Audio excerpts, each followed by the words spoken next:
So namaste, my dear friends, my dear gods, my dear masters. Welcome to all for the today's session. So thanks for joining today's class. Thanks for the PSSM. Thanks for the Mahavatar Foundation. Namaste. My sincere thanks to my beloved Guruji, Brahmarshi Patriji. Namaste. Yes, namaste. Good morning, sir. Good morning. Namaste, sir. Namaste. Yes.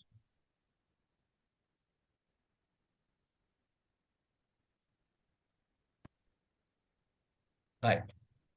Friends, welcome to the today's session again, once again. So, Mahavatar Foundation is conducting 21 days holistic wellness program, batch 3, which is started September 1st, goes till 22nd. These are the schedules, everyday schedules. Right. So, friends, today's topics are day 6. Today is a day 6. Topics are Patanjali Astanga Yoga, modified version. We will be, in detail, we'll be looking at it, trying to understand the holistic lifestyle. Of course, we try to understand about, learn about millets, Siridhanya, Prithvi Mudra. Part of the Mudra is Prithvi Mudra. And final question and answers. Right. Yes. So friends, let's start. Before starting the Patanjali Astanga Yoga, I would like to give the inner meaning, the Paramartha, inner meaning of some of the words we daily, I try to use beginning of the everyday session. My dear friends, my dear masters, my dear gods. So what is the meaning of this, my dear friends, my dear masters, my dear gods? There is the clear meaning behind these words, friends. When I say friends, friends means we are the friends. We are the Maitreya. So try to understand, we are all the friends. The entire life beings around us, we as human beings, we are all friends to everyone. Okay? We are friends. We are Maitreya. There's no question of you are a disciple, I'm a master. So there's nothing relationship like that. So we are all friends and connected, and we are learning each other. We are learning from each other. So that is why we use this word, especially the friends. Friendship is everywhere, my dear friends. Friendship is throughout the universe, throughout this cosmos. Friendship is the highest form of relationship. It's a quality relationship, I can say. So one will be learning other, one will be helping other without any expectation. The same way, we must be a friend to the all the life beings in the universe. Be it plants, be it animals, be it the birds, whatever it may be. We must be a friend to everyone. We must be a friend to all the life beings. That's the meaning of my dear friends. We use that word always. And my dear masters, what is the meaning of master? I already explained a little bit in the previous classes.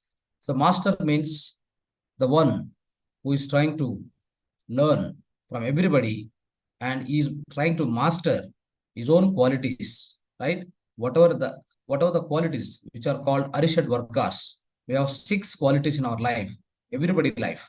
Every human being must excel in these 6 qualities. Okay. So what are those 6 qualities which are called Arishad Vargas? Okay. So when you're trying to mastering all these Arishad Vargas, all the 6 qualities, Kama, Krodha, Lobha, Moha, Mada, Matsarya. So these are the 6 Arishad Vargas. When you're trying to mastering all these 6 qualities, how do you master all these 6 qualities in anybody's life? So that is that is the kind of the mastery we all trying to get here. So once we become the master of all these qualities, so through the meditation practice, through the spiritual practice, okay, through the spiritual path, you will definitely become a master of all these qualities. Then you become a master. You are going to become a master. You have just started the practice, but definitely you are going to become a master. And by the practice of consistent practice of these spiritual practices, you will definitely going to become a master. That's why we call that word, we use that word as master. Everybody is a master here. There is no disciplehood at all. As I told yesterday, so there is no superior, there is no inferior. Everybody is a master. Maybe a master for you're a junior master, you're a senior master. All are learning. All are in the path of learning, friends. So when we are all learning, we become, the one master has a lot of experience. He has learned so much and he has been practicing meditation for a long time. Then he's a senior master, obviously. Somebody who is, learning, just started one day or 1 month, 1 year. So he's a junior master. He is also trying to learn. Of course, there is no discipleship here. So you're not going to touch the feet of other person and take the blessings. Here, nobody is there to go and give any blessings here. Everything is within you. I tried explaining from the beginning day, everything is within you. The entire cosmos, entire the universe is within you. So that means it is a microcosm. Microcosmos is within entire macrocosmo within microcosmo. That means entire the Brahmanda, entire universe within yourself. It is not outside, friends. So that is why everything can come, all the help, all the great achievements, everything you can achieve through your own, the inner connectivity, the access of your own inner energies, friends. So that is why we don't need to depend on anybody. We are not the disciple to anybody. We are not the inferior to anybody. That's why we call ourselves as masters. Okay, my dear gods, what is this word, my dear gods? What is the meaning of it? Friends, if you understand my dear gods, so why we use this word? We're all gods. How we are all gods? I told already one statement I used from Bhagavad Gita, Mamatma Sarva Bhutatma. It means the Atma, Atmic consciousness, Atma, or the spirit, or the soul consciousness exists everywhere inside the all beings in this universe. So that is the meaning of Mamatma Sarva Bhutatma. So that means we are all gods. Not only us, not only human beings. I told the previous class, the entire nature kingdom, entire human kingdom, everything is a form of the God. Everything itself is a God. So that is why we call ourselves as gods, my dear gods. So that's the meaning of the sentence. Okay, friends. So these are the inner meanings of these three. All these three sentences we always try to use in everyday class. So okay, try to make a note of it now. So before going to the Patanjali Astanga Yoga, before going to detailedly discuss about Patanjali Astanga Yoga, let's learn or let's understand more about Dhyana Shastra. Friends, there is something called Dhyana Shastra, Adhyatmik Shastra, Jnana Shastra, Adhyatmika Jnana Shastra, or Dhyana Shastra, or we call it as, or we can also call it as spiritual science. Okay, so Atma Jnana Shastra or Yoga Shastra. So all these are synonymous words. They're all similar. There's no difference. So finally we can say that we can call it as a spiritual science, friends. So like any other sciences, physical sciences, chemical sciences, biology, zoology, botany, whatever you study, right? Everything is in a theory. You are going to practice. You are going to learn in the classroom with the help of master. You are going to learn all the theory with respect to every sciences, every form of science in the material world. So that means all these material sciences has got its own theory. You all will be learning that theory, and then you will be going to do practicals in the laboratory, right? So this already I explained, tried to explain in the previous class. So that means today also this Dhyana Shastra or Adhyatmika Shastra, we are learning from the great Maharshi, Patanjali Maharshi. So we are our sincere pranams, our great salute to the our great yogi Patanjali Maharshi, who descended to the physical planet 5,000 years ago, friends. So more than 5,000 years ago, he descended to the physical planet and he designed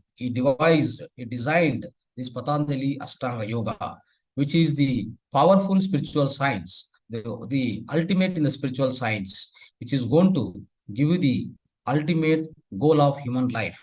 The ultimate goal of human life, I told yesterday, the ultimate goal of human life is to get self-realization, to get the enlightenment, friends. So to achieve this, the ultimate goal, the Patanjali Maharshi has given the Dhyana Shastra, so in the form of Patanjali Astanga Yoga.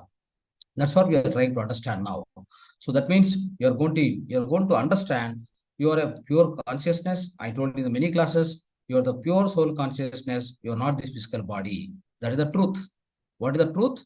The truth is you are not the physical body alone. You are the soul conscious. You are the purest form of soul consciousness. In other worlds, in the physical world, everywhere. Throughout the cosmos, the soul consciousness never die. It only transform from one form to other form. Okay, the soul consciousness, to the whole soul consciousness, are the Paripurnatma, the supreme intelligence. So supreme consciousness will take its own different forms. It takes so many forms, right? Like a plant form, animal form, bird form, and so many other forms. Similarly, human form. It takes so many forms, but it never die. The energy will never die, as we know the formula. So their energy and matter, that means the energy can be converted into matter, the matter can be converted into energy. So there's only thing a transformation. There's no question of destruction. There's no question of disappearance, my dear friends. So that is why we need to understand the soul consciousness, all the soul energy will always transform from one form to the other form. It never destroyed. So that's the rule. So even Albert Einstein quote very well, E equal to mc square. That means the energy and matter, they will be always transforming to one form to other form. Either the energy is in the energy form, or it will be in the matter form. If the matter is destroyed, then it converts into energy and it stay in the energy form. Similarly, my dear friends, once we die here, we will go and stay as an energy being, or we go and stay as soul being in the other worlds. When once we take the birth, the soul comes into the physical body and we stay as a physical body, gross body, or a material body on this planet. So that's why we always need to remember we have no death. Okay, the meaning of all this and conversation, what I'm trying to do with you, the meaning of this is you have no death. You are deathless. You are deathless, you are endless. You have no beginning, you have no ending. That's what the journey of the soul, our soul consciousness, throughout this cosmos, throughout this, the whole journey of life, your journey, throughout the journey of this entire cosmos. There is no death. It's a deathless, endless. It is never ending. It is everlasting, my dear friends. So let's understand this Dhyana Shastra. All this understanding you will get, friends. Whatever whatever the conversation I'm doing with you, all this great understanding you will achieve through this Dhyana Shastra or Patanjali Astanga Yoga Shastra, friends. So let's understand more about this Patanjali Astanga Yoga or Yoga Shastra, friends. So as I mentioned in the WhatsApp group also, we are trying to rearrange this Patanjali Astanga Yoga. What is Patanjali Astanga Yoga? Patanjali Astanga Yoga means it's a combination of, it's the sequence of 8 steps of Yoga Shastra. So there are 8 steps defined and designed by Patanjali Yogi in order to liberate you from this worldly life, to make you to make you the Brahmarsi, to make the Brahma, you make a Brahmarsi, or to make you a self-enlightened, self-realized master. So friends, what are those 8 steps? Let's understand. So and these 8 steps, when you practice, of course, and the Dhyana Shastra, especially Dhyana Shastra, when you practice, whatever I explained to you, Dhyana Shastra, when you practice, you have 3 benefits primarily. Before going to the 8 steps, let's understand what are the 3 benefits of the Dhyana Shastra. One thing is you get Maitri, already explained you just now. You get Maitri, you also get master of your life, you also get self-realized. These are the 3 benefits. The entire Dhyana Shastra, Yoga Shastra, everyone who is learning on this earth planet, right? So especially in India, we are the source of this entire Yoga Shastra, Dhyana Shastra, all of us knows, right? The Bharat is the source for the entire Adhyatmika Shastra, my dear friends. So now all the countries are trying to learn from us.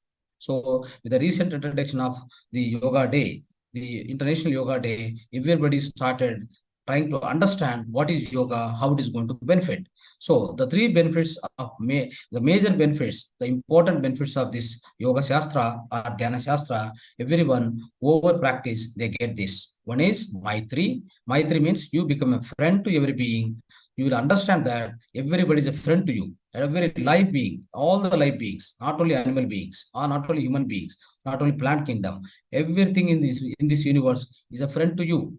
You are a friend to them, they are friend to you, friends. This is what Maitri will achieve, and you also achieve master of your life. I told you. So just now we discussed what is the meaning of masters or masterhood. So that means you will become a master of your life because you are going to become a master of your mind through this practice of Yoga Shastra. And the final benefit of this Yoga Shastra is Friends, by learning and practicing this Yoga Shastra, you will get self-realized or you get self-enlightened and you will become mercy in your own life, my dear friends, in the same life. With a rigorous practice, with a consistent practice of yourself, so definitely you will become a self-enlightened master, or you can also become a Brahmarshi in the same life, my dear friends. So now, so the Dhyana Shastra in the PSSM perspective, or the Patanjali Yoga Shastra, the 8 steps of Patanjali Yoga Shastra in the perspective of PSSM. So we are going to teach you. So we have rearranged these 8 steps, my dear friends. What is the regular order of 8 steps of Patanjali Yoga? Let's see. Yama, Niyama, Asana, Pranayama, Pratyahara, Dharana, Dhyana, Samadhi. So these are the 8 steps as a regular order of 8 steps of Patanjali Yoga, which is defined by Patanjali Maharshi. Yama, first step is Yama, next Niyama, Asana, Pranayama, Pratyahara, Dharana, Dhyana, Samadhi. These are the 8 steps. But with respect to PSSM, with respect to with the definition given by our beloved Guruji, right? We have rearranged a little bit. We are rearranged these 8 steps in the following manner.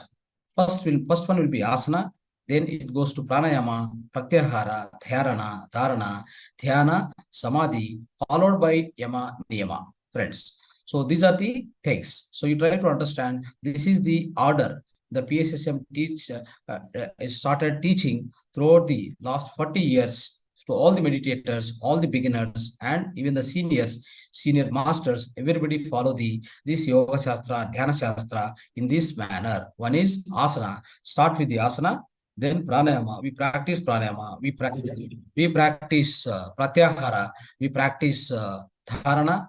We practice dhyana. We also practice samadhi, and followed by yama, niyama, friends. So now, what is yama and niyama?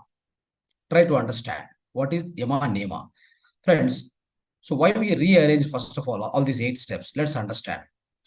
See, when we kept yama and niyama at the beginning of these other 6 steps, right? So we kept asana is the first step. In Patanjali Astanga Yoga, yama is the first step.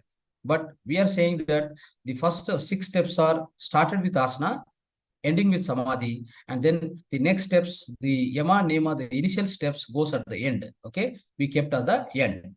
The reason being, so there is a very important reason for that. So yama and niyama, these are the principles of life, or these are the conditionings of life, or these are the regulations in the life. Okay, what are the controls and regulations and principles which every life must have, every human being must have, must possess, right? So these are the conditions. So these conditions, it is highly impossible to achieve, friends. Before, see, the Patanjali Astanga Yoga says, achieve this yama, niyama, then start your asana, then start your pranayama, pratyahara. It is highly quite impossible. So quite impossible. That's why we try to notice in so many years, like for a long number of years. So people, they try to start practicing the Dhyana Shastra, started with yama and then niyama, achieving these two, then goes to asana. It is quite impossible, and many of the people failed in that. Many of the people failed in that process. And then what happens? Because everybody is having their own family life, they have a lot of responsibilities in this current life. Then what will happen is they'll be failing to achieve this yama, niyama itself. So when they fail in the achievement of yama, niyama, these regulations and conditionings, then they leave this entire path of Dhyana Shastra, they go into the regular path of life. So that's how nobody is coming near to the Dhyana Shastra, nobody is coming near to Yoga Shastra. That's why we made it so simple.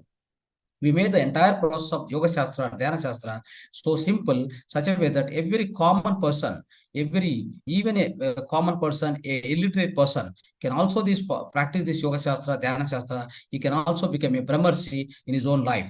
So that is why we kept this yama and niyama at the end. Now, what at least try to understand what is yama. In a brief note, we understand. Later, we'll understand in a clear, detailed manner. What is yama? Yama is having 5 principles, my dear friends, 5 conditioning. Satyam, Ahimsa, Brahmacharya, Asteyam, Aparigraham. What is the niyama? Santosha, Saucha, Swadhyaya, Tapaha, Iswara Pranidhana. If you try to see these 2 things, so you yourself can understand Satyam, you have to speak truth. You should be in ahimsa. You should not do any violence. You should be in the brahmacharya. You should be in asteya. That means you should not be eyeing the other properties. Aparigraham, you should be happy with your limited resources. And niyama, santosha. Santosha, you should be eternally happy. Saucha means you should be clean from inside and outside. Swadhyaya means like you keep reading books. You try to understand the great gandhas and shastras.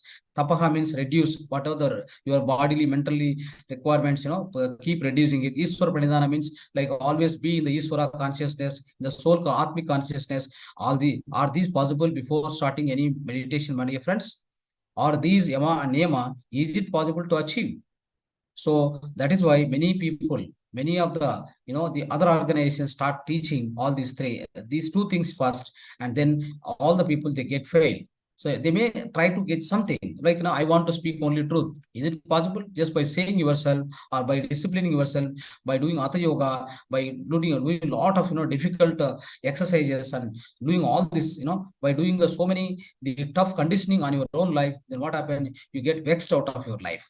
You slowly, what happens? You forget that, and then you go into the common way of life, my dear friends. So that is why let us keep these two at the end. You will achieve this. You will definitely speak only truth.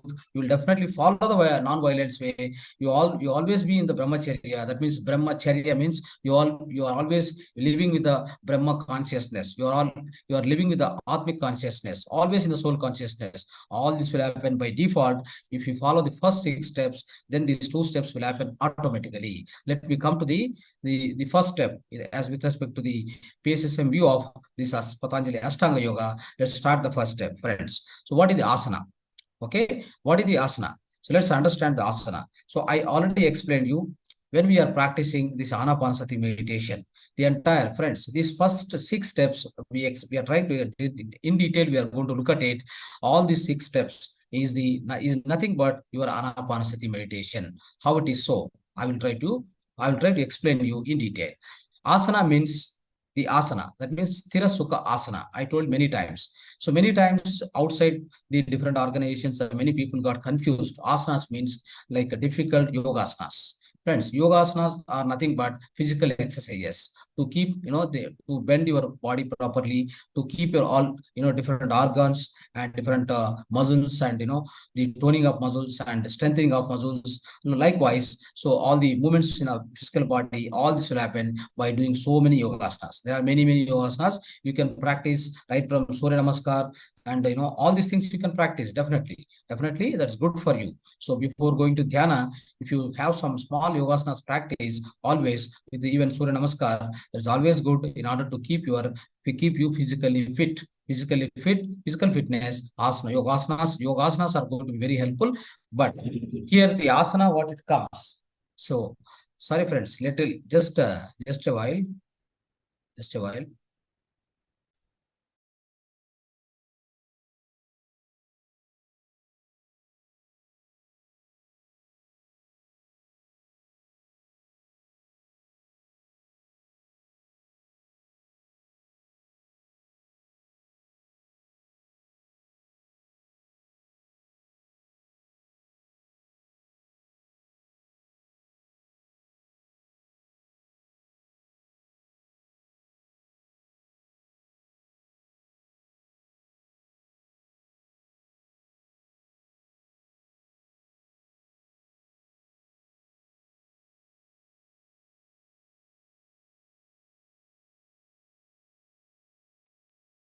Sorry friends, there is small disturbance here. I try to avoid that. Yes. So asana means we are confused with the yoga asanas. It's not the yoga asanas. I told you yoga asanas good for as a physical exercise, is always meant for the physical fitness. So try to understand what is asana. Sthira Sukha Asana. Yeah, it's a part of Anapanasati meditation. We always try to follow Sthira Sukha Asana. We know very well. What is Sthira Sukha Asana? You close your physical eyes. You always try to sit in comfortable posture. So crossing your legs, crossing the feet, and crossing the fingers into fingers, and doing all this by closing your eyes, you are going to save 80% energy. By crossing fingers, you are going to save 10% energy. Otherwise, the most of the amount amount of energy, what you receive in the meditation as a part of your practice, yoga practice, the dhyana practice, what will happen is 10% energy will go out of your hands or fingers by if you stretch outside. That's why we should close it. At the same time, the crossing feet. So friends, crossing feet also, you are going to save another 10% energy. So that's how what happens is by crossing fingers, fingers into fingers, clasping hands, what is called, and also by crossing feet. So by doing this, you are going to form a circuit, a particular circuit, like your body becomes circuit. No energy will go out. Entire energy, whatever you receive, it gets circulated like a circuit, electrical circuit. You are going, the energy getting circulated within your body. It doesn't go out. It doesn't leak outside. So that is why this particular asana, this particular posture is called the correct posture. It is called the asana. So that is the asana we need to do. So and you are sitting, sitting in the with the physical body so much more comfortable. Can be on the floor, can be on the mat, wherever you feel so comfortable, physically comfortable to sit for a long time. So that's called asana jayam. Asana jayam means what? Asana jayam means like your asana is enabling you in order to sit for long time in the practice of this yoga or dhyana. Okay, so when you are able to sit for long time in the meditation, that itself is the great indicator that you are going to achieve the so-called the spiritual progress. So that's how. So we need to make our asana, whatever asana you take, sthira sukha asana, we call it as a sthira sukha asana, is going to be much helpful for you. So that is why. So sukha, this asana jay means like you are able to sit for long time in the same posture, or a little bit change in the posture, but you are not going to come out of that posture. That sthira sukha asana, that's going to give you the great comfortability in practicing this meditation. Friends, so likewise, what happens is you are able to now make your body stable. That means you are bringing your body into a stable condition in order to avoid any disturbance because of the movements in the body. So the movements in the body will make you cause some disturbance in the practice of this dhyana. So that is why sthira sukha asana is essential, my dear friends. So that is the first step. So we are trying to bring our entire bodily movements to the stable and ideal condition, friends. That is called asana.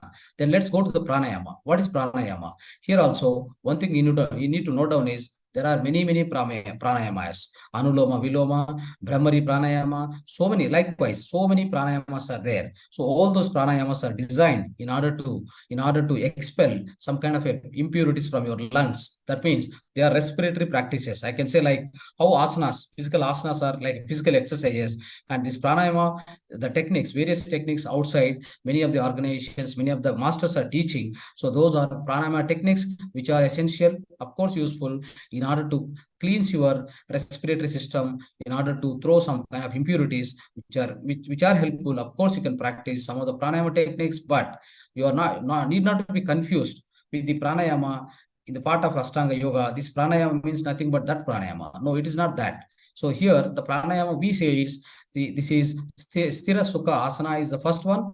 Now sukhamaya pranayama. Pranayama means sukhamaya pranayama. So how to achieve that? Sukhamaya pranayama means the sukha pranayama, sukhamaya pranayama means like whatever the prana energy we going out and coming in, that is a breath energy.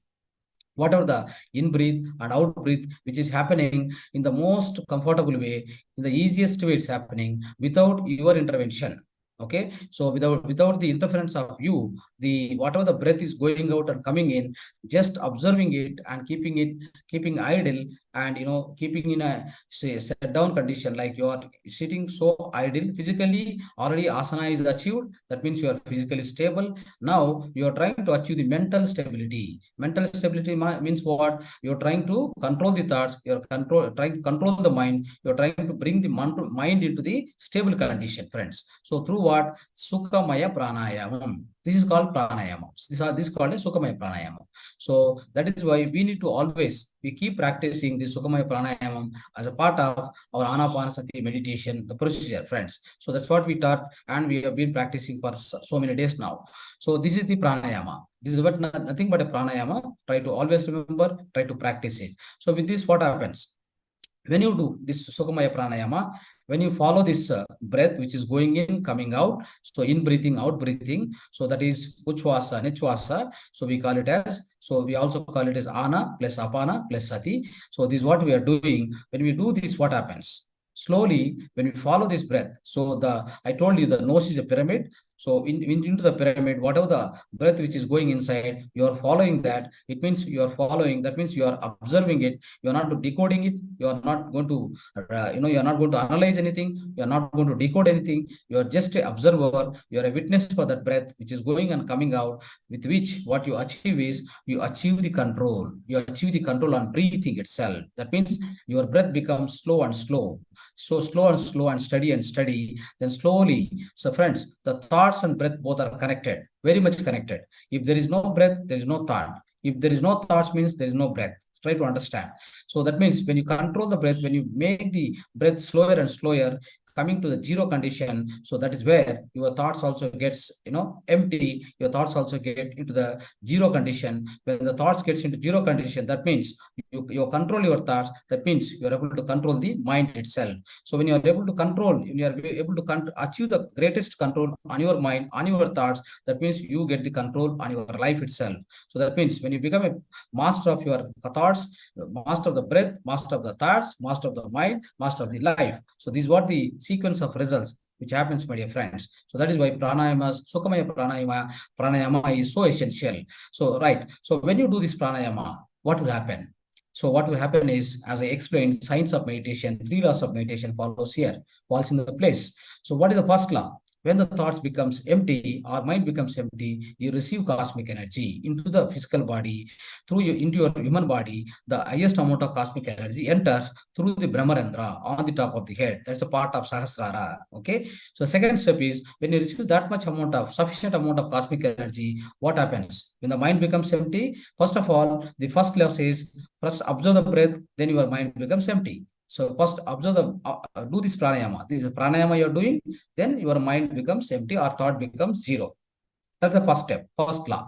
Second law is, when the mind becomes empty, when the thought becomes zero, then you receive highest amount of cosmic energy, a sufficient amount of cosmic energy into your physical body. So third law says, when the sufficient amount of the cosmic energy enters into your physical body, then the highest amount of prana shakti will come, and through that pranic energy, so what happens? All the pranamaya kosha, the pranic body gets cleansed. That all we understood. We try to understand for so many classes now. So when the cleansing happens in the inside the etheric body, or a kind of a pranamaya kosha, then what will happen is you achieve the thoughtless condition. That means you are receiving a lot of cosmic energy now. So you started receiving a lot of cosmic energy because you are in the zero state of mind. That means you have gone to the Sunya Sthiti. You are reached to the Sunya Sthiti. You are getting lot of the lot of cosmic energy into your physical body. The much cleansing will happen within the etheric body, friends. So this is the result of pranayama. Doing pranayama in the right manner,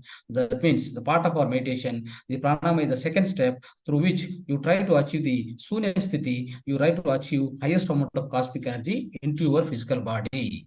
So with which what happens, friends? So when you are receiving a lot of cosmic energy, I mentioned you last time. So then what will happen is your etheric body gets cleansed, and then your intuition gets started, and your third eye starts getting activated. And also there is one more thing which I explained you. There is an astral body within you that also starts getting out. That means it started going out. So friends, so when you achieve the good pranamaya sthiti, the pranamaya state, that means you are doing pranayama state properly. So that means you are called as a dhyani. You are called as a meditator. The first thing you need to note down. Now you are a perfect meditator, or you are called as a dhyani, right? So now when you are doing this this pranayama properly, you receive a lot of cosmic energy. All your inner senses start getting activated, friends. All your inner senses, because of the highest amount of cosmic energy, cleansing, and the visions, and the third eye activation, and this the third eye activation, not fully, maybe a scanty, like small experiences may start, and you're trying to see. When you go into that, I explained the part of experience of the meditation, all the 7 type of experiences. If you go through, you'll understand many of experiences starts happening within us. It's not outside, friends. So what are the outside experiences? All this through Panchendriyas. So our Panchendriya, we have Panchendriyas, 5 Indriyas, friends. So through which what happened? The entire outer world we perceive, we notice, we experience. Those are called outer body, outer experience, not outer body. They're called outer experiences of this world, physical world, friends. So now what happened is, now you have set down all the outer senses except your ears. So there's no sense working now. You are making your eyes closed, your hands closed, and you are, the nose especially, of course, it's a default, something you'll be smelling if it is something going on around. Otherwise, you're not worried about your other outer senses now. All the 5 senses are almost come to the standstill condition. So now that is why all your, especially friends, the eyes are the door for your soul, the main door, the doors to the outer world. So through eyes, we perceive so many things. We try to see, we try to, get impacted, get hurted. So that is why the eyes are to be closed in the meditation. The reason is, so many of the other meditations, different type of meditations are there. Outside organizations will be teaching you, but in our meditation, we make sure that your eyes are closed. The reason is they are outer doors, the outdoors for the outer world. You see a lot of things, you pursue a lot of things that will give a lot of outer world experiences, which is one thing is we have to avoid in our meditation practice, your inner journey, friends. So now when you're making inner journey, doing pranayama, going in pranayama, then what happens is your inner experience starts. You start seeing colors, images, deities, temples, a lot of things will be visible within you. So these particular experiences, friends, from the outer senses, we receive something called outer experiences, which is called outer food. We call it as the external food for our all panchendriyas. Now, when we are receiving these inner experiences, all these inner various types of images, the kind of your colors and different experiences of making some astral, trying to make your astral body trying to go out. So with all these things, what happen, you are receiving something called from inner side. Those are all inner experiences. So these inner experiences is nothing but the ahara. Let's say pratyahara. It's called pratyahara. Pratya means opposite, ahara means food. So what are the inner food or inner experiences you receive to your soul or to your inner the astral body or inner soul, getting all these experiences by going into the pranayama, then you reach to the second stage, that is called pratyahara. Pratya means opposite, ahara means food. You are instead of receiving the outer experiences of your outer senses, now with your inner senses you are receiving, see, whatever how you are seeing with your physical eyes the entire world. Same way, when I closed my eyes also and I got into the pranayama state, I am seeing something different inside. I am trying to choose so many images. I am trying to see so many, I am trying to find out so many masters around me. So all these experiences happens in the meditation. That means in the part of pranayama, it happens. So when it happens like that, that is the kind of the inner food, inner experience you are receiving. That's called the opposite food. That's called pratyahara. Okay. So when you are in the pratyahara, friends, when you are in the pratyahara, when you are trying to see so many images, so many, like colors, all these things, when you are noticing within you, so not with the help of your physical eyes, with the help of your inner senses, you are trying to gain all these experiences. So then you are living with that. What happened? You are called as a rishi. So you are called as a yogi, friends. So that means dhyana. So you became so let's see. You became first with the meditation. What happened? With the meditation, you became the dhyani. With the pranayama, what will happen is you became yogi. So now became a yogi. So with the pranayama. So then now, so with the pranayama, you became the dhyani. Sorry. So you became with the pratyahara, you became a yogi, friends. So now with the pratyahara is happening, that means lot of inner experience happening, and you are sitting further in a meditation, and you are observing your breath and going so much more deeper and deeper into the meditation. So what will happen is, so that means you are observing all those inner experiences, you are focusing on them, and you're trying to gain much more cosmic energy into your system. So then you're continuing the same state of meditation, friends. So during meditation, you'll be continuing, of course. So that means you got a lot of inner experiences, lot of images, all this happening. Okay. So that's what is the state of yogi. So yogi will be keep observing whatever is happening inside him. He is not going to bother about all the outside. The entire outside world, my dear friends, is cut off at the stage of Pratyahara. At the stage of Pratyahara, all the entire world is shut down. It's cut off from your side, from your inner side. So that means, so what you are doing is you are trying to, in a yogi state, as a yogi state, what happened? You are trying to going into the focusing or observation of all these inner experiences. You are trying to keep on observing all these inner experiences, whatever is happening. You're not going to analyze them. You're just going to experience them. As you are going on experiencing all these inner experiences, you reach the state called dharana. What is dharana, friends? So many times, many people outside organizations, outside people, they try to teach you part of dharana means what they tell you. Dharana means to go and observe some candle or some light or some object. So put your focus or concentration on something outside objects, friends. So you never do that. So part of dharana, if you're trying to focus on outside things, what will happen is you gain the experience of the outer world. You never make inner journey. Your inner journey will be disturbed. So that is why we never ask you to open your eyes throughout this all these steps of 8 steps of meditation, friends. So Anapanasati covers all the 8 steps, friends. All these the first 6 steps will be automatically covered if you are doing practice of Anapanasati meditation, which regularly we are doing it. Okay, all the Patanjali Astanga Yoga, first 6 steps of Astanga Yoga is very much met or very much followed by ourselves when you are doing Anapanasati meditation properly. So now the part of dharana, what is dharana? I'm trying to explain you. Dharana means you are focusing your complete observation or complete focus on the inner experiences, what you are experiencing by going through after pranayama. You are entering into pratyahara. So after pratyahara, whatever the inner experience you are gaining, you are keep on focusing on them. That is nothing but dharana. Dharana means focusing on the inner experiences. That is nothing but dharana. Friends, when you achieve this dharana state, that means when you are in the deep dharana state, that means the deepest dharana state, when you are into that, so you are called as a rishi. You are called as a rishi. Rishi means what happened, friends? So rishi means you'll be getting a third eye activation. So in the more and more cosmic energy you have, more and more inner experiences are happening within you. Then because of this, most of the cleansing of your etheric body might have happened. But so friends, always remember this state may achieve in this life or next year, 1 year, or number of years. Otherwise, this life or next life, it may happen. So try to remember. So by constant practicing of Anapanasati meditation, this dharana sthiti will come for everybody. So the time is not guaranteed. Depends upon all practice of your meditation, and of course depends upon how much amount of the past life karmas are there with you.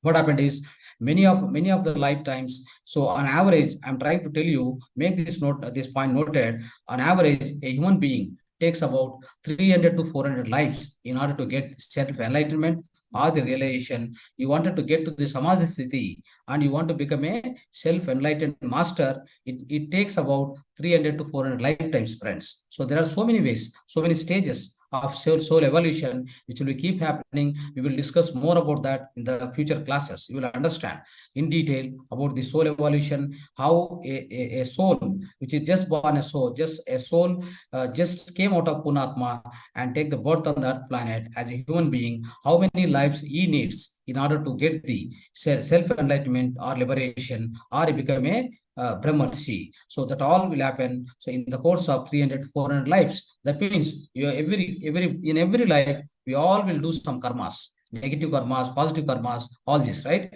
So because of many of these all these karmic patches, so they all become a energy blocks within the etheric body. So all in the dharana sthiti, what happens is all these etheric body patches will be completely cleansed, my dear friends. So it might have completely cleansed. So that is why in the dharana sthiti, what happens is in the dharana sthiti, all this due to the excessive cosmic energy comes inside. It may happen in this life or next life and 100 lives, friends. That all depends upon your own rigorous practice and the time what you give it to this anapanasati meditation. Now we are slowly entering into the state. So in dharana sthiti, what happened? You became a rishi. So you became a rishi. In the rishi state, what happened? So you have the complete inner experiences. and your etheric body is completely cleansed up. And then what happens is you started slowly getting the third eye activation. Third eye activation, you are getting to the state of third eye activation. Friends, this is going to happen. So the third eye activation starts happening at the state of Rishi, at the state of Dharana Sthiti. Try to understand this. Now, so still you are continuing the practice of meditation every day, day in, day out, and years on years, and lives on life. So in this life or next life, as you are in the this continuous practice of this Yoga Shastra, Dhyana Shastra, so what will happen is, friends, try to remember, then one thing will happen by default. One thing happens in your own, in your inside, in your inner experience or inner inside of you. One thing happens by default, that is called dhyana. So we many times we say that practice dhyana, practice meditation. Friends, actually the dhyana will happen. Dhyana, there's nothing to do like a dhyana or meditation. Dhyana is a Sanskrit word for the meditation. Meditation is the English word. So now, when you try to observe, when you try to understand this, dhyana happens by default. If you are in dharana sthiti, if you are in the deepest state of this rishi, that is, if you are in the deep state of dharana, then what will happen is dhyana will obviously happen. It happens by default, friends. So what is the meaning of dhyana? The meaning of dhyana is dhi plus yana. Try to understand dhi plus yana. The meaning of the dhyana means is dhi plus yana. Try to understand. So dhi means what?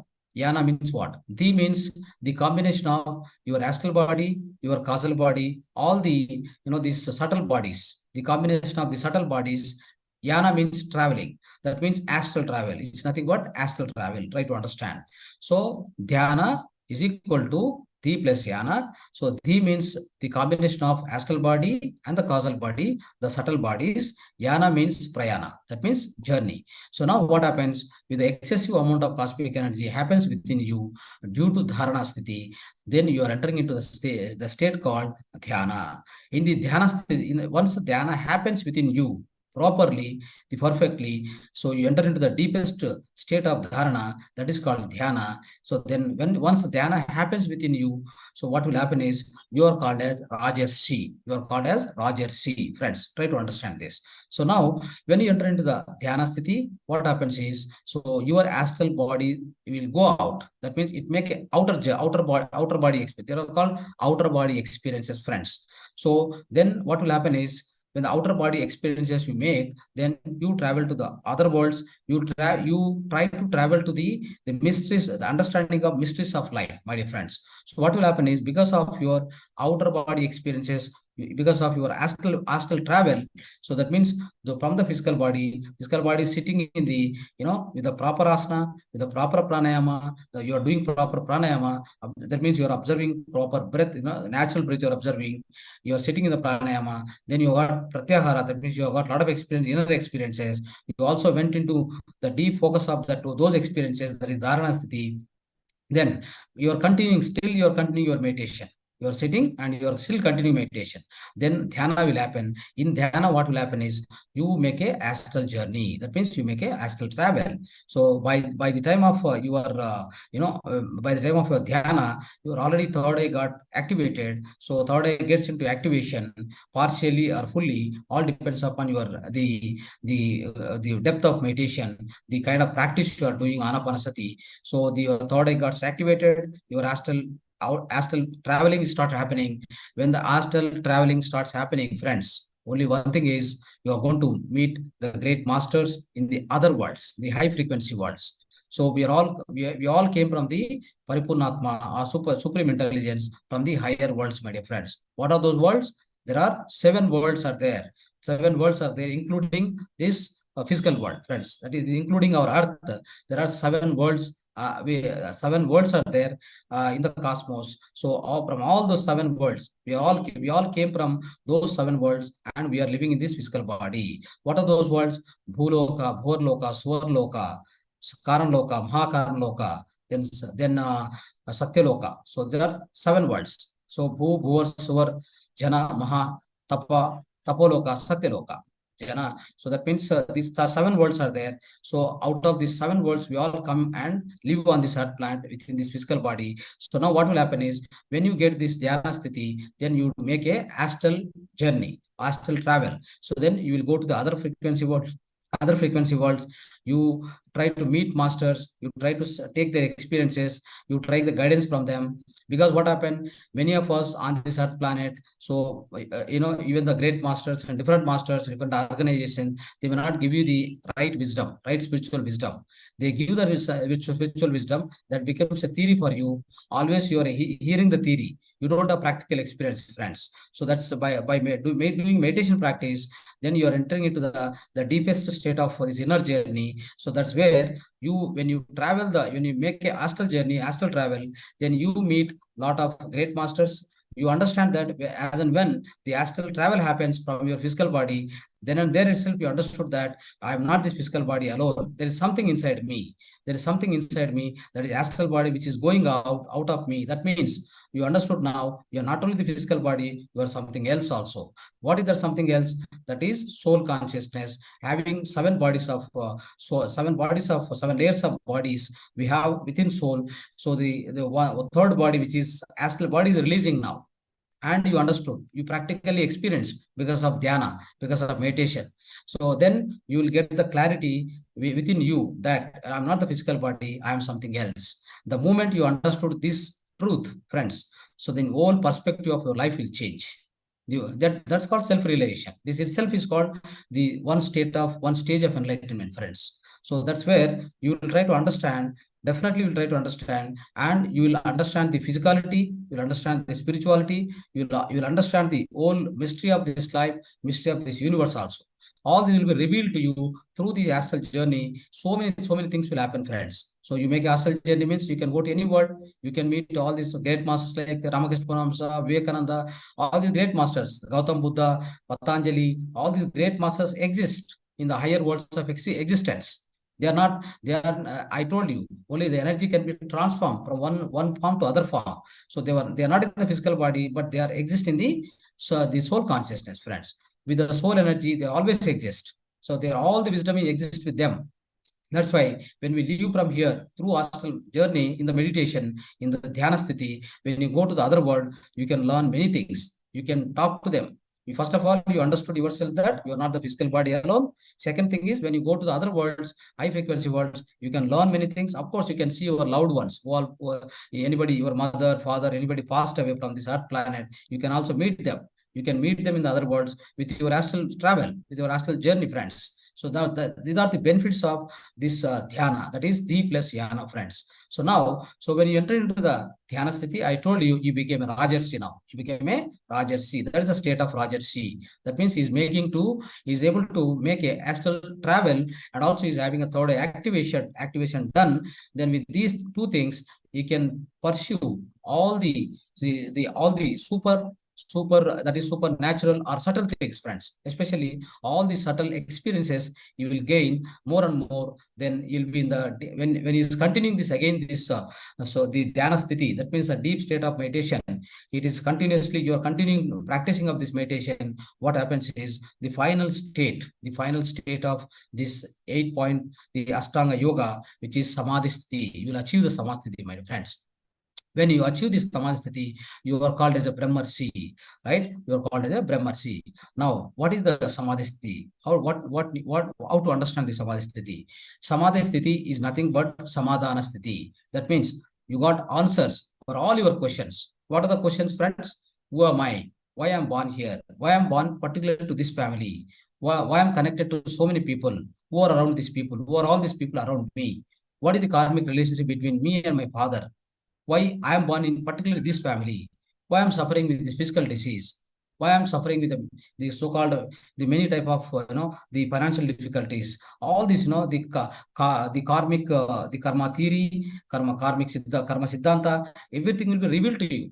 So through this samadhi sthiti, when you achieve this samadhi sthiti, that means with the deepest state of meditation state, that is final, this the fifth step, that is dhyana sthiti. When you are in the dhyana sthiti, in more and more time and more years, years of practice, if you keep spending for your years of practice for this dhyana, that is dhyana sthiti. When you try to achieve the dhyana sthiti, then you will enter into, obviously into, you will slip into the default, you will slip into the samadhi sthiti. That's called samadhana sthiti.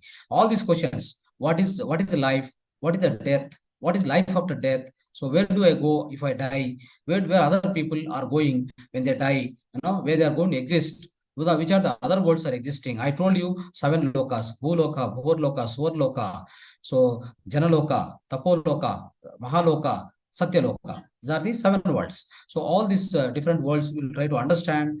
So you'll be able to get the answers to every single question, friends.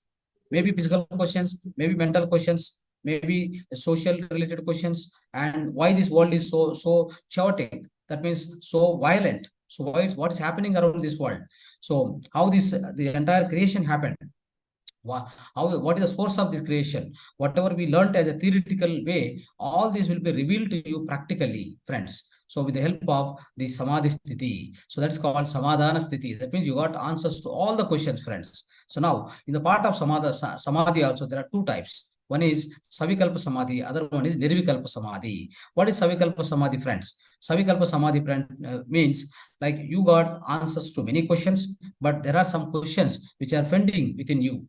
So what are those questions? Might be, for example, so when you go into the deepest state of meditation, dhyana sthiti, you make a astral journey, astral travel to the higher world, and then you try to meet, you are met with your mother or father recently passed away. You're able to see them. You're able to see them that they're happy at in the other higher frequency world. They're happy and spending their time. So in the so-called so Bhuloka, that means Bhuloka, then comes to Bhorloka. So that's Bhorloka. So then comes to Suvarloka, friends. So in this Bhorloka and Suvarloka, whoever is dying here on the Bhuloka, they go to first they go to Bhorloka or Suvarloka. Depends upon your the amount of karmas, negative karmas or positive karmas, depends upon your sins. You go to either Bhuloka or Bhorloka. That we will explain in detail later, friends. So now what happens is you have seen your mother in the other lokas, you have met her, you have communicated with her. All this communication, friends, happens through your own the inner senses in the dhyana sthiti. You are in the deepest state of meditation now. You are able to communicate through your inner senses, through your third eye. You are able to see her through your astral communication, through your inner senses. You are trying to communicate with her. So that all happens not physically, through the inner senses, friends. So when you are able to see her and communicate, now what happens is you don't know after leaving from the Bhuloka, Swarloka, from there, what is her next life, where she is going to born again, what is her next journey? All these questions may not be answered to you. So that means you are not reached to the highest form of samadhi. You are not reached. That is why this one state of samadhi is called Savikalpa Samadhi. Savikalpa Samadhi means you have some more questions pending. You need to understand much more. You need to spend more time in the samadhi sthiti. Then you will reach to the next state of samadhi sthiti. It's called Nirvikalpa Samadhi. Friends, in the Nirvikalpa Samadhi, you got absolute answers. You got the all answers to all your questions. There are no more questions pending, my dear friends. Then this sthiti is called Nirvikalpa Samadhi sthiti. Now you are liberated. You got enlightened completely. You are self-realized master. You became a Brahmarshi. Friends, so for achieving this, so hope every one of us in this life or in the next life, in next hundreds lives, or so many lives, whatever we keep coming here and going back, depends upon our past life karmas. We'll be taking so many births, as I told you. So in the process of this journey of so many lives, my dear friends, we definitely hope that, and with a continuous practice of our sincere practice of this meditation, Anapanasati, with all these steps, what I explained you, all the six steps, my dear friends, you will definitely get realized. You get the self-realization, you get the liberation without any fail, friends. So when you get this samadhi sthiti, or when you get enlightenment, friends, the 2 things will happen default. So what are those 2 things? Try to understand here. These are the 2 things will happen. What are those two things? So as we discussed, the first yama and nema I kept at the end. So when you achieve the state of zero state of mind, the sunya sthiti, so there is mahasunya sthiti, parisunya sthiti. So that state of mind you achieve, that's called samadhana sthiti, samadhi sthiti. When you achieve, so you got enlightened. Now the two things will happen by default in your life or everybody life, my dear friend. Yama and nema. Right? What is yama? The first thing is yama. In yama is 5 parts. The 5 points are there: satyam, ahimsa, brahmacharya, asteyam, apragraham. Let's understand what is satyam. Part of yama. Satyam means you need to speak the truth, and you know the truth. Friends, you know the truth. You have to only speak the truth. That is one thing. The other way of understanding is whatever you speak out of your mouth. That means because you are inner purified, your vakchetra. That means your talking is purified, your words are purified, your thoughts are purified, your kaya karma. So that means your bodily activities are purified. Whatever you take up, that means manasa, vacha, karmana, trikarana suddhi happened within you. So then what happens? Your words will be so powerful, my dear friends. Whatever you tell others, like Siri Sai used to promise others, Siri Sai used to tell others, okay, this will happen to you, or you say that rain will come, rain doesn't come, stop the rain. All these instructions he used to give to the nature itself. All the Panchaputas are under his control.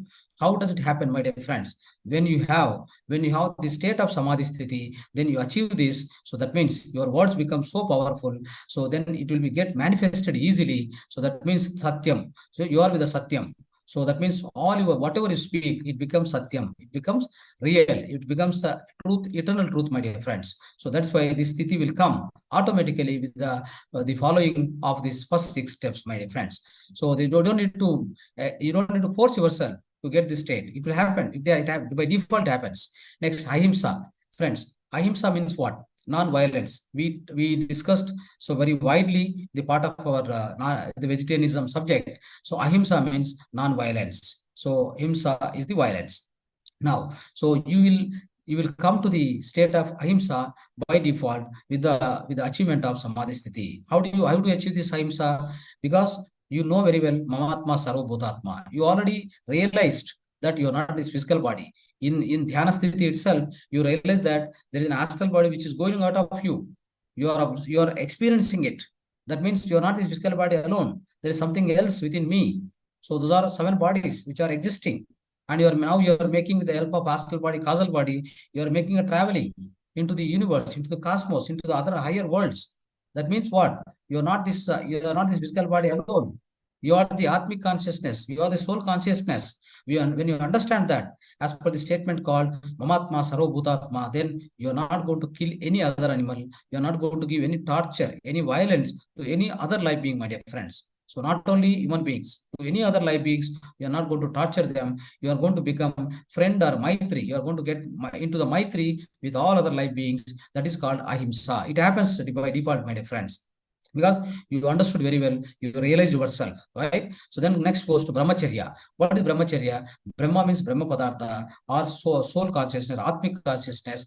Charya means moving with always you will be moving with the soul consciousness. You are living with the Atmic consciousness. You have your entire state of mind is, so your entire state of minding is like involving or living with the Atmic consciousness. When you are in the state of that Atmic consciousness, what happened? You know very well about yourself, about entire universe, about all other life beings. So you understood very well, you realized yourself. So that's why you are in the Atmic consciousness. You never live in the body consciousness, friends. So you never live in the body conscious. That's a the powerful state of this samadhi sthiti, brahmacharya. So try to understand this. So what will happen is many of the masters, when you go into this brahmacharya, so that means when you go into the samadhi sthiti, so then they are not much worried about the physical body and its requirements, all this. So even something is there, something is not there, they are so happy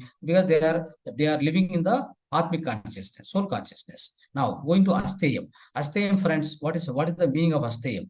You are not interested in other people, positions and properties, all these things. You are not eyeing for their assets and their positions and their all these belongings. You are not interested at all. You're not interested at all. Whatever they belongings to the other people, like properties, money, whatever it may be. So all their positions, you're not interested, you're not eyeing for them. There's no question of cheating any other human being or any other life being on this earth planet. So that is the state you will achieve, astiyam, through astiyam. Then aparigraham. What is the aparigraham meaning? Aparigraham means, so especially you are living happily with what you have, whatever limited resources you have. Sometimes you have something, you have more food, you have less food, you have less sleep or more sleep, and you have a comfortability or uncomfortability, whatever it may be happening in your life. Once you become enlightened, once you get a samadhi sthiti, you are okay with everything. You accept everything. It's nothing but acceptance, my dear friends. So you are accepting everything around you, within you, around you, and entire world. You accept everybody. Even somebody committed murder, you also accept him. What happens is he has committed murder because of what? His own karmic, the earlier karmas, the previous life karmas. What happened is somebody did something wrong to him, and he did the same in reverse, the same kind of the negative deed he committed. So then what will happen in this life? He suffers. He suffers so much.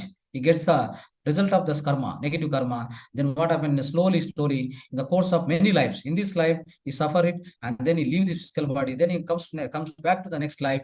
Then you will understand what, when he goes on to the next, if you go to the other worlds after death, what happened? You will understand what karma he has done, what result he has experienced. So with that, what happened? Next life, he planned properly, and he come to that planet again. He lead the proper life. Likewise, my dear friends, what happens is, so when you are a brahmagnani, when you achieve the samadhi sthiti, what happens is you accept everything. There is nothing but aparigraham. You are living with the limited resources. You are not worried about what is there, what is not there in your life, and you accept everything happens in your life, in other body's life, in others' life, in around you. Whatever happens, you accept it. That's all. That's the aparigraham. Friends, next part of niyamas. So these are the other principles, so which we will achieve, which we will definitely follow in our life once you become a brahmagnani or enlightened. What is that? Santosha. Friends, what is santosha? Santosha means happiness. So what kind of happiness? It is permanent happiness. That is bliss. So when you achieve this bliss, friends, so this santosha you will achieve because you became a brahmagnani. You know yourself. You know about all others. You know the mysteries of the entire universe, entire life. You understood as a brahmagnani. You already got the realization of everything about yourself and about others and about all surroundings. Then what will happen is you will be living in the eternal happiness. You don't depend on for your happiness on other outside things, friends. So what will happen? Sometimes I'll tell you. So the many of the yogis like Sirdi Sai and the great yogis, like many of the yogis are there. So Jesus Christ and Gautam Buddha. See, Gautam Buddha was a great prince, and he came out of palace. Then he got enlightened. Then after he got enlightened, for his food, he goes for the begging the alms. Then what happens? Sometimes he get by alms, sometimes he may not get the food. Then still he's happy whether he is eating food. I'll tell you, the all great yogis and brahmagranis, if you give panchabaksha parana, they'll eat. That means all the delicious food you give, they eat. One next day, you don't give anything. You don't give just water. They live. They're happy. They are happy. They are not worried about anything. And sometimes they sleep. Sometimes they don't get any place for the sleeping also. Then still they are happy. So that is the state of mind, my dear friends. So state of mind is such a way that they are living happily within themselves, not with the outside things, not with the outside objects and outside senses.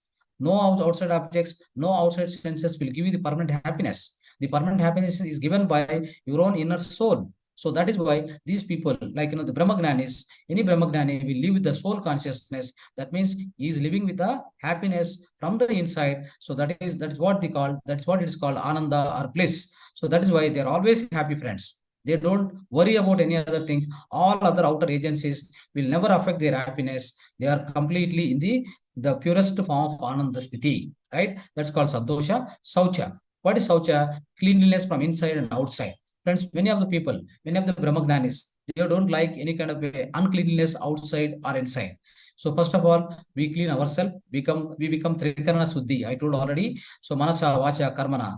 That means Vak Kshetra, Bhavana Kshetra, Chesta Kshetra, Kaya Karma. Okay, in thinking, in the speaking, words, thinking, everything you are purified, everything got purified. So then you are completely cleaned within yourself. So your soul is pure soul consciousness you have inside. So when you become enlightened, then the outside thing also, outside also, the cleanliness is very important for a yogi. So you never like, anything which is so uncleanliness. The cleanness is godliness. So that's how, so you become always in clean in and out, my dear friends. Swadhyaya. Everybody knows Swadhyaya. Already I explained the masters, we already explained you about Swadhyaya. Swadhyaya means reading right spiritual books, gaining great spiritual wisdom, to understanding the great experience of the great masters. But friends, when you become enlightened, if you read Bhagavad Gita definitely can be understood in such a different manner, like not unlike others. Like Bhagavad Gita, many of the times outside they teach is Krishna is a Bhagavan, and Arjuna is a Narayana. So like that they teach, but actually it's not so. So friends, the Krishna is Krishna is the soul consciousness, the Arjuna is the bodily consciousness. So that's how the inner meaning of Bhagavad Gita. So once you become enlightened, once you get into the samadhi sthiti, the first 6 steps when you followed properly in the Astanga yoga, then you get the understanding, the real meaning of any textbook, any spiritual book. You can easily understand, you can easily assimilate yourself, and you get a great understanding. So the inner meanings are always different, friends. The Krishna is Bhagavan. Many people says as per the Bhagavad Gita, regular Bhagavad Gita, but we always understood in the spirituality, you can understand Krishna is the soul consciousness, is a soul. And what about the Arjuna? Arjuna is a body. So now the soul consciousness is teaching to the body consciousness. So what is soul consciousness? What is body consciousness? So the relationship between them, all this will be understood through Bhagavad Gita itself. Bhagavad Gita is a great epic. It teaches you the science of life, my dear friends. So that's how you will clearly understand any book you read, any spiritual book you read. You can clearly understand because of the great Swadhyaya you achieve. The Swadhyaya, once you get this Swadhyaya, once you do Swadhyaya, you can understand in a much more deeper way every book you read. So next comes to Tapaha. What is the meaning on Tapaha, my dear friends? Tapaha means reduce. What to reduce? What to be reduced? Your sleep requirement, your food requirement, your luxury requirements, everything get reduced. In the once you become a Brahmagnani, all these are non-essential for him. What is essential is he always live with the soul consciousness. So he is not, all other things are non-essentials, my dear friends. Like for example, I told you, if he has got a more sleep or less sleep, he got a great food or delicious food, or he has no food, and even living with the water is okay. So he lives with that. So at the same time, so many of the other desires, especially so many desires will be there. See, any person, any Brahmagnani who is desire of like constructing a great ashram, constructing of course you can construct and you can put some organization in order to teach them, but you should not be attached to that. You should not be having so much desire that this is my ashram, this is my property. And when you have all these desires and all this, the kind of special attachments, my dear friends, how do you say that you are an enlightened person? So you try to just make a note of this. Tapaha. Tapaha means when you have a state of the reducing things of all the sleep requirements, the desires, and the kind of food requirements, everything goes down. Everything goes down, and you are not much worried about that. That is the real state of enlightenment, friends. So you need to observe these qualities in the people who say, I'm enlightened, I'm a Brahmagnani, I'm a great master, I'm a Sadguru, or I'm a, so much big names are there in the outside world. So try to understand, are they in the state of tapaha? Whether they are really in the state of tapaha or not. You try to understand. Then you can gauge yourself what exactly the state of his mind. So the friends, next, Isvara Pranidhana. What is Isvara Pranidhana? So try to understand this. When you get the achievement, when you get enlightened, when you get the sthiti of samadhi sthiti, what will happen is you always will be in the Isvara Pranidhana. That means you will be in the Isvara consciousness. That means you are nothing but a soul consciousness, friends. Living with the Isvara Pranidhana. You are very close to Pranidhana means you are very closely living with the Isvara. It means with the Shiva consciousness or the soul consciousness. You will be in the state of that state of mind, that state of life, all throughout your life, my dear friends. So with this, I am trying to end this concept of Patanjali Astanga Yoga. So friends, by practicing all these 8 steps, I'm able to stress upon this. I'm able to tell you, so I'm able to assure you that, so everybody will get the joyful, blissful life and you get enlightened. You become a Brahmarshi or Brahma Gnani within the same life or within n number of lives. Doesn't matter. So there's no urgency, friends. The universe doesn't have any urgency. Try to understand. Many of the people outside, they are so in urgent, even materialistic things. They are so urgent that they want to achieve this, they want to achieve that, they want to get this, they want to earn this, they want to make super success. All this. What for you are doing, friends? One fine day you have to leave this world. You have to, Shakespeare says, right? The great poet, the Shakespeare says, all world is a stage. We are all mere actors. We strut and fume, depart from this life, my dear friends. So these are greatest statement he has given. The entire world is a stage for us. We are only mere actors here. We do our duty and then depart. That's the end of the story, friends, for everybody. He can be Ambani, he can be a great scholar, he can be a great poet, great musician, whoever it may be. So he does his duty here. He's like acting. He's acting here. He's a mere actor. The world is a stage, right? So in acting it, then you have to depart from this physical world one fine day. That is why. So to get into this Brahma Jnana, to get this enlightenment, the state of samadhi, one must practice this 8 step consistently. You must practice anapanasati meditation regularly, consistently. All these 8 steps will be achieved automatically. Friends, let's practice the meditation now. Let's go into the meditation. So all the newcomers, so follow my guidelines. Who already know the meditation, practice the meditation. Start practicing meditation. Switch off your lights around you. Switch off your lights around you. Sit comfortably. Cross your fingers into fingers. Observe me. Cross your fingers into fingers and cross your legs. Cross your feet also. Cross your feet. Then sit straight. Your back erected. Take support of your wall or chair. If you have any back pain, close your eyes. The first thing is you must be with the closed eyes throughout meditation and take away your spectacles. If you have any spectacles, please remove. Now you have crossed your legs, you have crossed your fingers into fingers, clasping fingers, that is. Then you have closed your eyes, your back, your sit back erected, your back erected. Then now I'll start observing your natural breath. Start observing natural breath, which is going in, coming out. Sukhamaya pranayama. First, we have achieved the Sukhasthira asana. We achieved it. That the first stage of Astanga yoga. The first step of Astanga yoga. We achieved the Sthira Sukha asana by sitting comfortably in a posture. What I explained you. Then comes to Sukhamaya pranayama. Now start observing your naturally happening breath. Start observing it. This is called Sukhamaya pranayama.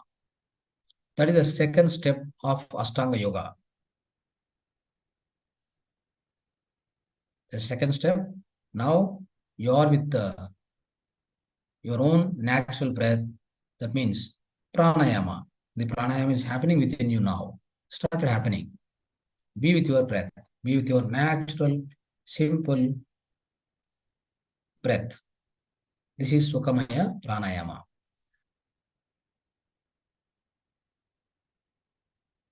If you are doing Sukhamaya pranayama properly, all other things, part of the Astanga yoga, happens by default. Everything will be followed. You don't need to force anything to happen. Everything will fall in place if you do Sthira Sukha Asana, Sukhamaya pranayama properly.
Last 1 minute, friends, last 1 minute.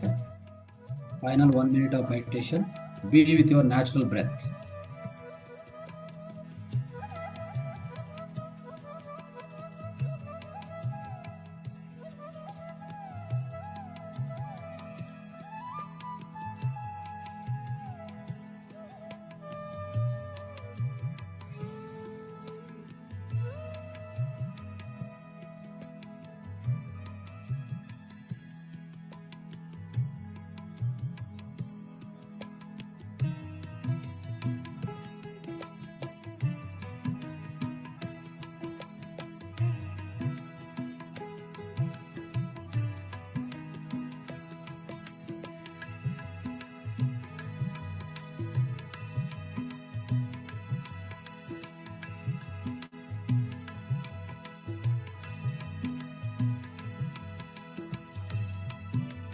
Last 30 seconds. Final 30 seconds.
Last 10 seconds. Final 10 seconds. 10, 9, 8, 7, 6, 5, 4, 3, 2, 1, 0. Place both your hands on your eyes for 5 more seconds. 5, 4, 3, 2, 1, 0. Slowly take away your hand. Slowly open your eyes.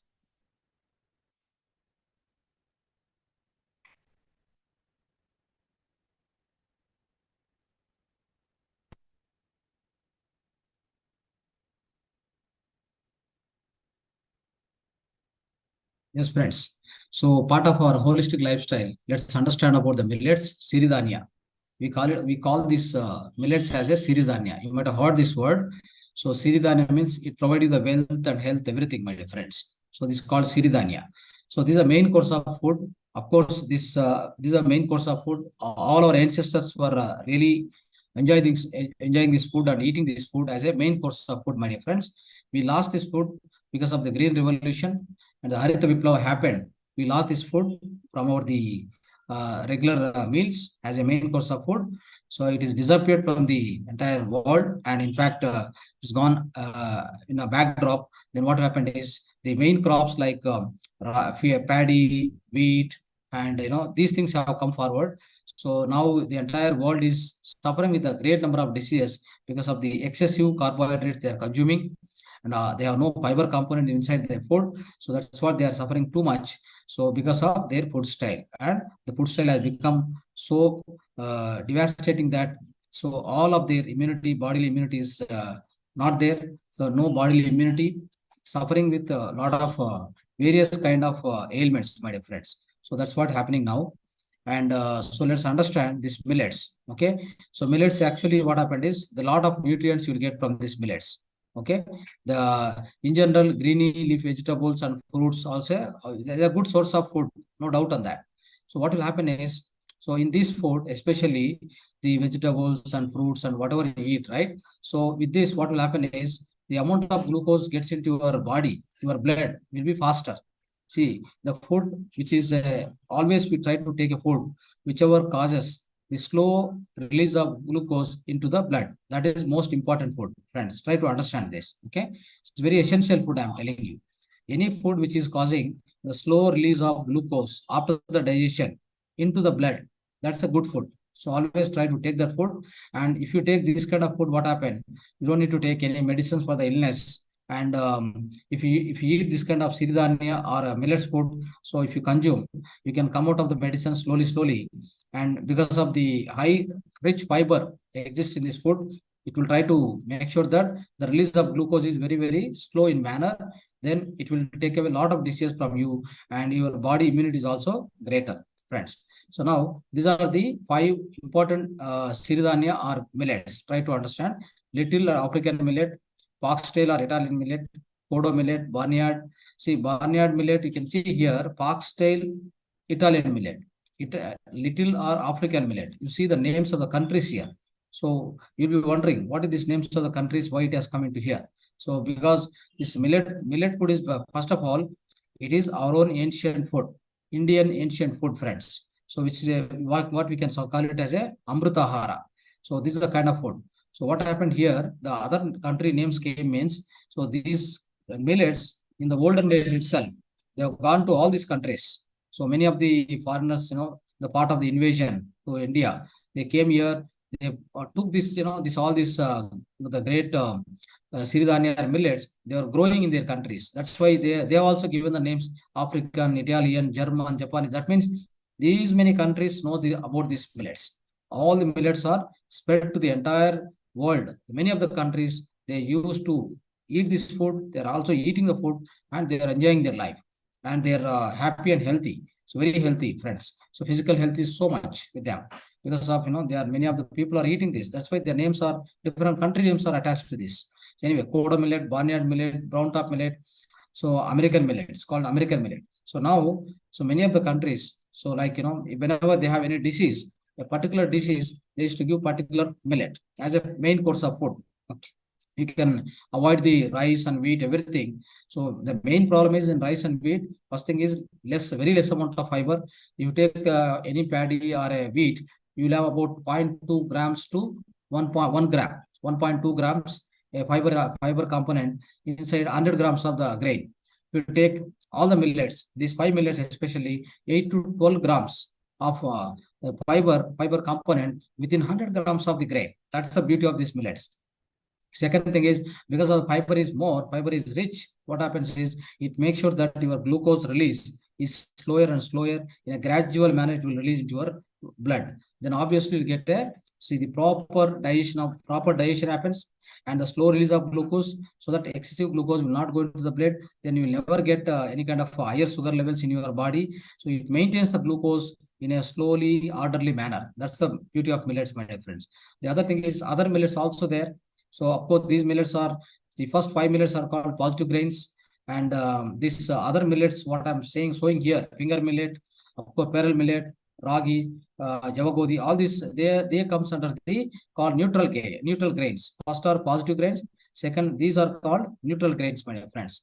So that means your what you called bajra, ragi, javagodi, and also jowar. That is jowar. All these are actually neutral grains. So what is neutral millets or neutral grains means?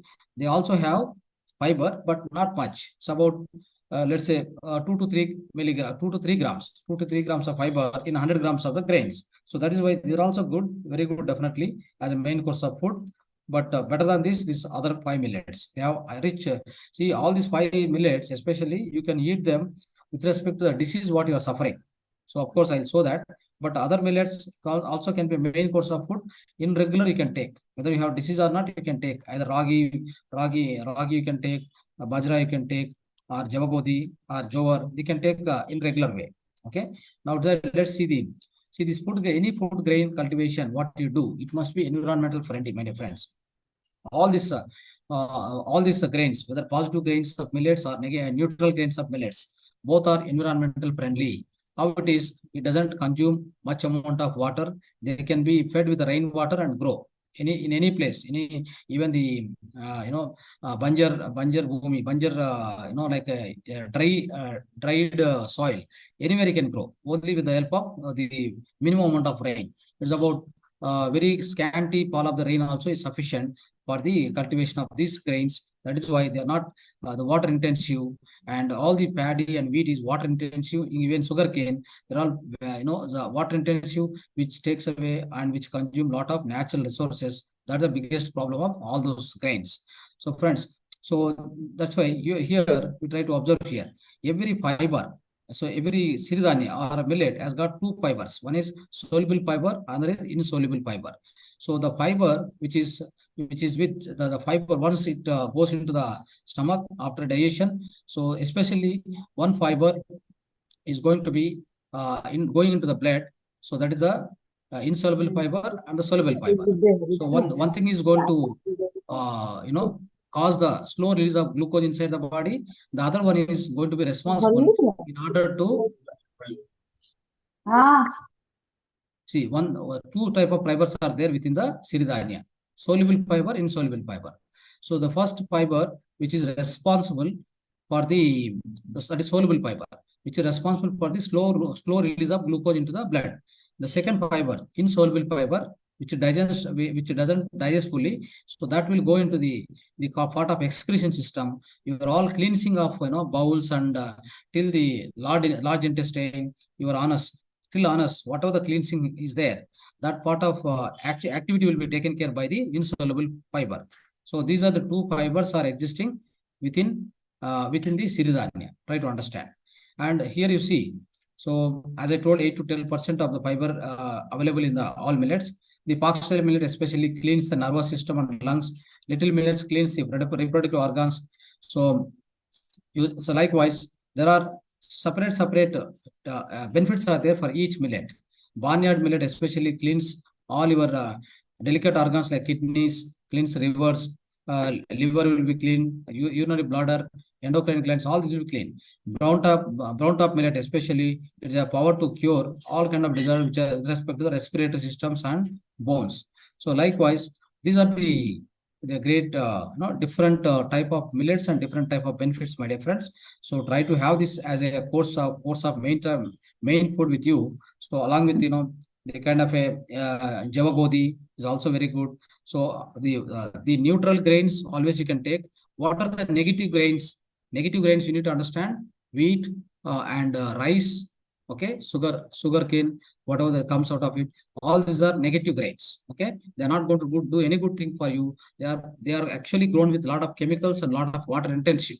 So that's why I try to avoid that. Even it is not friendly with respect to soil. So all the spoil is getting, all the soil is getting spoiled because of the heavy amount of downpour of the chemicals. Okay, so try to go with the millet food like this. So then next goes to mudras, friends. What is the mudras? All these developmental mudras I showed you yesterday. 6 mudras are there. Now we are trying to understand. We understood now yesterday we understood Jnana Mudra. Now we try to understand Prithvi Mudra. So this Prithvi Mudra is one which is going to be practiced with the help of your ring finger and the index finger. I'll show the formation. See here. So this is your ring finger and the thumb. So both the tip of those two must be touched. Other three fingers must be straight upward. This is the mudra, which is Prithvi Mudra. Okay, Prithvi Mudra. So this is very, very important mudra, friends. This especially, so there is a earth element. This is earth element. This indicates earth element. This indicates the fire element. So especially earth element, the earth element and the fire element, they are touching each other, and your especially earth element is getting balanced because of this particular mudra. Earth element means what is the responsibility of earth element inside the body? The formation of all the things. Your right from skin, air, your organs, your so-called skin inside the organs, the limbs and all the Okay. ants, everything. The formation of all these things, which are all the responsibility is you are using the earth element. So this is a Prithvi element within your physical body. So that is why it keeps all this fresh and healthy if you keep practicing this mudra.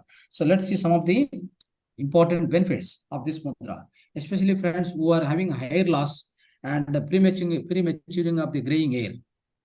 For example, if somebody is getting prematuring of the hair, graying hair happenings within last 7 days, if you practice this mudra for 50 minutes at one shot, followed by prana mudra.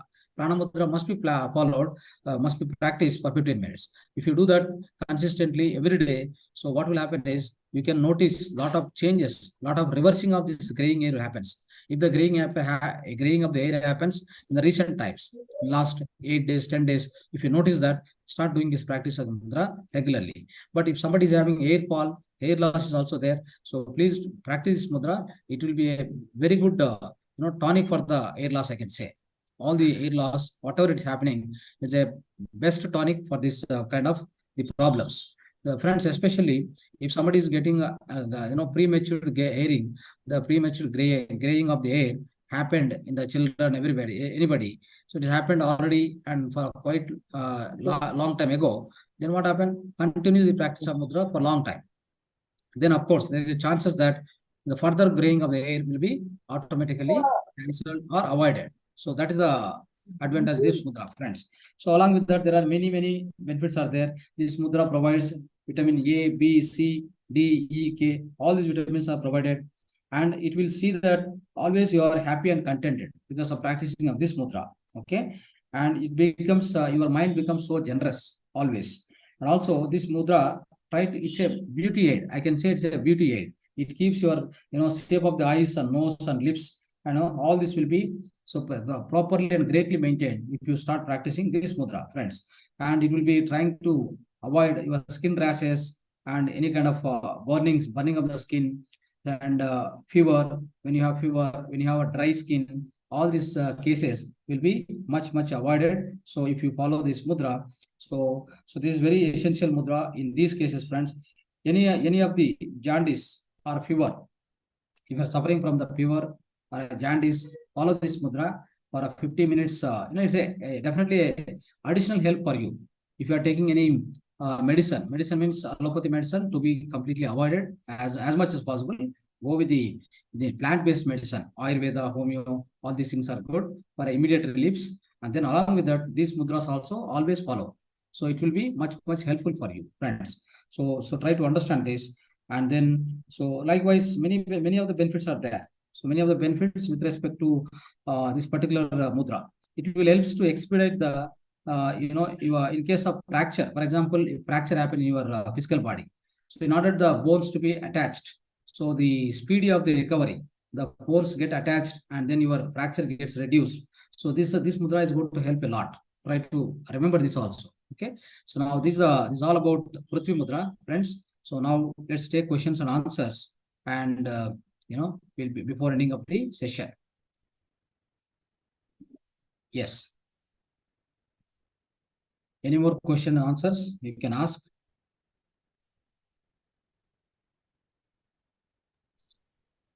Good morning, sir. Yes, ma'am. Sir, I want to ask what is the main benefit of third eye activation? I know that only the benefit of intuition or other than anything else. Yeah, speak louder because your voice is low. Okay, okay. Yeah, Sir, I want to what is the benefit of third eye activation? yeah. Only the benefits is intuition or other than that anything else? Yes, see, one thing is I explained in the part of the Astanga Yoga, right? All the many of the Yes, steps yes, we follow today, right? So the yes. greatest benefit of third eye vision is, so first Hmm. thing is you try to give a clear understanding about yourself. Who are you? Okay. Who are you? Who am I? These questions are Hmm. answered with the help of third eye Hmm. visions, third eye experiences in a great manner, Hmm. profoundly. Hmm. Okay, so that is Hmm. enough, right? That is enough to lead a blissful life on this earth planet, isn't it? Okay. So why do you need all other things may not be required, but you don't need to understand so much, outside world. You just understand yourself, then you can understand everything else. Okay. What is the perception? Your perception itself will get changed, Okay. isn't it? So when the perception Yes. gets changed, then you will live very happily on this earth planet. Whether you get difficulties or get happy things, whether you get great results or you get losses, you get success or failures, nothing will attach you, nothing will touch you, nothing will impact you. Yes, yes, sir. Right. When you Right, right. understand your true self, so there is a one Okay. more topic we are going to take up that in different angle. We'll try to discuss later in the next session. That's called true self. But you will definitely understand the true self because of your own third eye experience, third eye visions. Mm-hmm. Okay, okay, fine, sir. Thank you. Thank Yes, you. Matas. Sir, Yes. Yeah. could you share the music when we are doing the meditation? Yeah. Yeah. So some of the musics I will share you today. Okay. Also. So whatever the music which you can also keep on for practicing this meditation in the daytime for more time when you are practicing. So try to use the music. If at all you are feeling disturbed, keep the music and do meditation. Otherwise, Okay, sir. as you go on, like when you practice more and more meditation, slowly you will come out of that music also. You don't need music also. Music is required because you have a lot of thoughts. Even in the breath observation, you are trying to focus on the breath and observing it. Slowly, slowly, thoughts are coming down, but not to the zero. Okay, Sometimes it happens, like very fraction of seconds that the thought becomes empty in the mind. Then that point of time you receive the cosmic energy. Again, you continue. Maybe that's what I told in the beginning classes. The gap between one thought to other thought to reduce. Probably the music also going to help in the background. So that's why whenever you are feel disturbed, more amount of thoughts coming inside, then just observe this music. Of course, the music also does a lot of healing to you, your physical body. okay, sir. Yes. Sir, Music. if we Yes. activated his third eye, he can achieve the power to fast future and past and future. Everything. Yes. Uh, can you? All the past life, present lives, and future lives. But only one thing is you should use it for yourself. Don't use it for others. Oh, That's the restriction. That's the nature restriction. The supreme intelligence restriction. Try to understand this. You know about yourself, your past life, your current life, and the future lives. Why you came here? What are the previous karmas with which you came here? They have driven. They have given you the body. The source of your birth, current birth, is your past karmas. The kind of life you are leading on this planet Earth right now because of your past karmas. Past karmas decides your present life. The present karmas decides your future life. Okay, okay, so that's how you will understand everything clearly with the help of your third eye experiences. But only one thing is, whatever the powers, whatever the siddhis you get, whatever third eye visions you get, so try to use it for yourself. Okay, try okay, not sir. meddling with or interfering with other lives. You have no permission. Okay, sir. If you are trying to do that, the nature will take it back everything. Oh, Yeah, it doesn't allow anybody to exploit. okay, sir. Yes. Thank you, sir. Sir, in 21 days, can you share the chart of diet or not? Like breakfast, lunch, dinner? We are going to give you that. If you go through that Oh. Excel sheet, you can find one. So there are definitely there is a two chapters are there. 2 sessions are separately given. Okay, The okay. food style, Thank you. complete holistic Yes, food style. Yes. yes. Yeah. Right. Yeah. Right. Hope everyone understood this today's Patanjali Astanga Yoga, right? Yes, sir. Yes. Yeah. Which is so detailed. You need to take a look at it or review that again and again. Then only you can get the actual meaning of every step what we have followed today. Yes, sir. Sure. Yeah. Right. Anybody else want to share? Otherwise, anybody have doubt? So now we are going to close the session. Thank you for this session, sir. Yeah. Thank you. Thank you, sir. Thank you. Thank you. Thank you very much. Thanks to all Thank of you, you sir. for joining this session. So thanks to PSSM. Thanks to Mahavatar Foundation. So we'll be meeting again tomorrow. Namaste to all. Namaste. Tomorrow, Namaste. friends, tomorrow Thank this you. session is not there. Namaste, sir. Yes, tomorrow session is not there. Session will be day after tomorrow because of my unavailability. Tomorrow is not there. Session will be on 8th morning. Tomorrow is Okay. 7th session is not there, which we have posted in the WhatsApp group. Okay. So thank you very much. Namaste Thank you, to sir. all. Thank you. Thank you, sir.